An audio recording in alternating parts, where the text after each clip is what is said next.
Shalom and welcome back. Today we are going to finish annihilating this video as I was asked. Rabbi Singer, his unequal weights and measures. Let's get started. As it turns out, the original, what's called the Proto-Septuagint by scholars, the Septuagint that was done for the Alexandrian library in about 250 BCE was only the 5 books of Moses. That means it did not include Isaiah.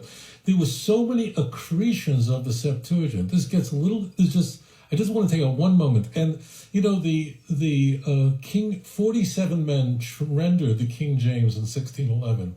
And in their preface, they explained why they relied on the Hebrew Bible rather than the Septuagint. They recognized that there's so many Greek translations, it became a cottage industry. And ultimately, Origen, who did speak Hebrew, who could write Hebrew, he's a bright guy, very smart guy, a 3rd century church father. He's the one that produces this Septuagint we have now. So in college, people... All right, so what Rabbi Singer is trying to present is that the Christians have tampered with the Septuagint, therefore you can't trust it. But what the rabbi is forgetting is that he said this. All right, Rabbi Shmuley Boteach speaks with Rabbi Tovia Singer. But you don't quote those sources, that these texts very well might have been self-censored by the Jewish people, which we did, like we self-censored the Septuagint. The point... Whoa, did you hear that, guys?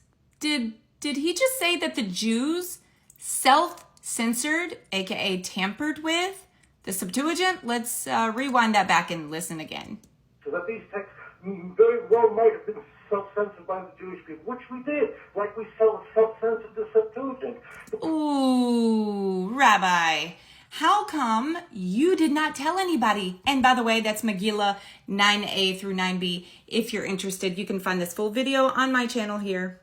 So let's see what he says. Really happened was that a Greek translation was produced borrowing the age-old name Septuagint and then putting the word Parthenos in there, therefore, in a sense, using bleach to cover the fingerprints. So it's reversed. Bleach. So Matthew... Got it, Rabbi. Is that what you think happened? How come you don't tell this fellow, who's completely enamored with you, that the Jews admit in Talmud Megillah 9a through 9b, as I've demonstrated, that you yourself agree that the Jews of the time self-censored the Septuagint? Yeah, why don't you tell him that? Let's play that again, just for those in the back. We don't know if those texts were self-censored, but you don't quote those sources, that these texts very well might have been self-censored by the Jewish people, which we did, like we self-censored the Septuagint. Well, I find there is no basis for you to tell everyone that Shmuley Boteach is not speaking of self-censoring, sir. When Rabbi Singer, you certainly did not volunteer that information to the gentleman that is so completely enamored by you when you are speaking directly of the Septuagint.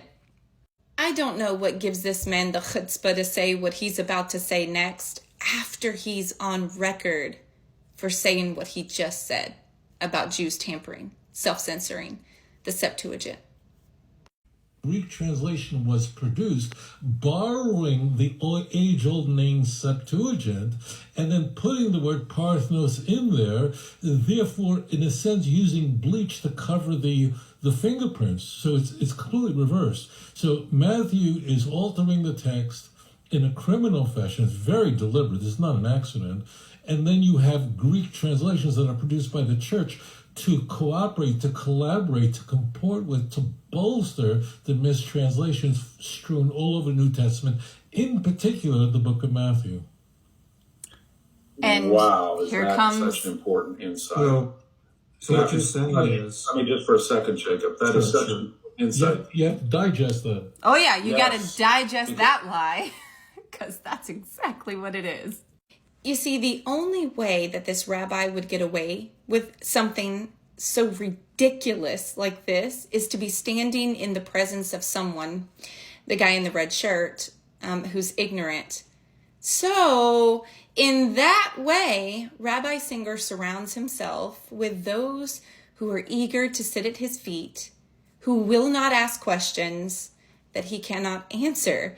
Because if you ask the question, hi, what about in Talmud Megillah 9a through 9b, when it says that the Jews tampered with the Septuagint long before Christianity came along?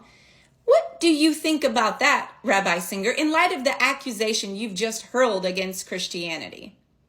It would be big fat crickets. So on my channel, you'll notice I very rarely utilize the Septuagint. And that's because it started already being tampered with. I'd rather not use a text that I know the Jews at the time of translating tampered with the text.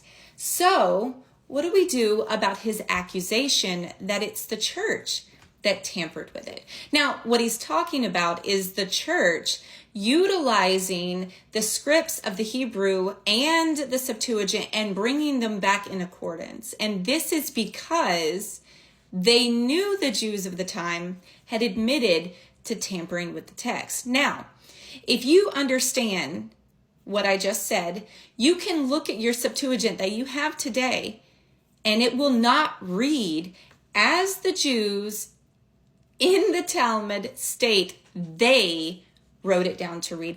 Let me give you an example. Hopefully this video will be coming out soon. It's been in my editing software for quite some time, but nonetheless, let's get started. It's a Jewish woman teaching essentially on what Talmud Megillah is discussing, 9a through 9b, why Jews mourn, specifically because the translation into the Septuagint, so on and so forth. Let's give you a bite-sized piece of what she's going to talk about in the beginning and get to the passages that are important. The Gemara on Amud Aleph, we're starting 17 lines from the bottom.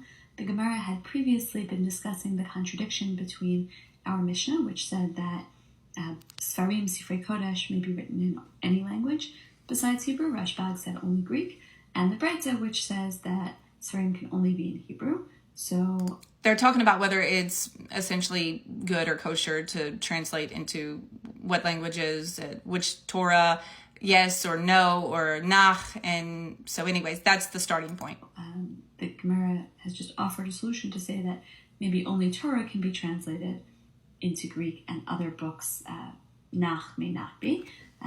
Okay, so now we're going to get to the passages. To one opinion, meaning through divine intervention, each one of these elders wrote the same thing, B'katfula, and they wrote for him as follows.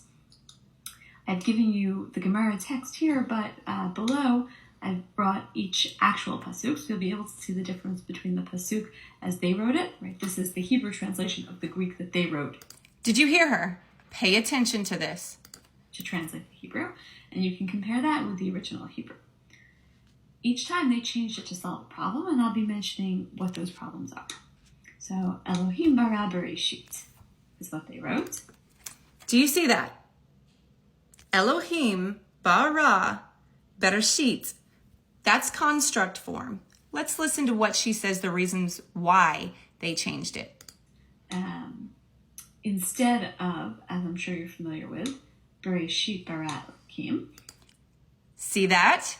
Notice you're familiar with this, and the reason why you're familiar with this is because the Christians intended to bring it back in accordance with what the Hebrew said, not to tamper with it and add messianic inferences in, unlike what Tovia says. Let's continue.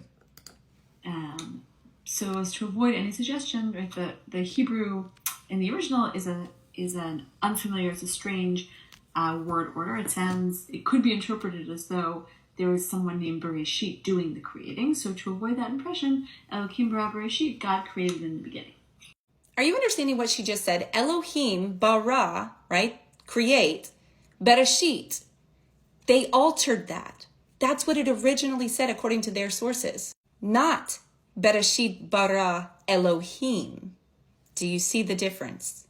Here's what the Hebrew says. Bereshit bara Elohim. Bereshit and Elohim have been switched. Here's the Brenton Septuagint. In the beginning, God made. And of course, here's what the Septuagint says. In the beginning, God made. So the fraud and tampering was not done by us Christians, and you can take that to the bank.